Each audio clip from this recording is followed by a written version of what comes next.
Coisa louca, né?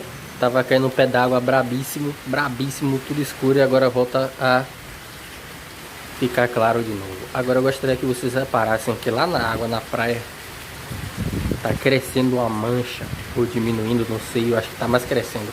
Aquele lado ali onde ficou maior. Aquela mancha ali é a água da cidade que tá indo para o mar. Se é que vocês me entendem, como choveu bastante, então essa água toda que caiu nesse curto espaço de tempo, agora tá toda na praia, na água. E você vai ver isso em boa parte do litoral, qualquer cidade que você tiver. É isso que acontece com a água da chuva, ela volta pro mar.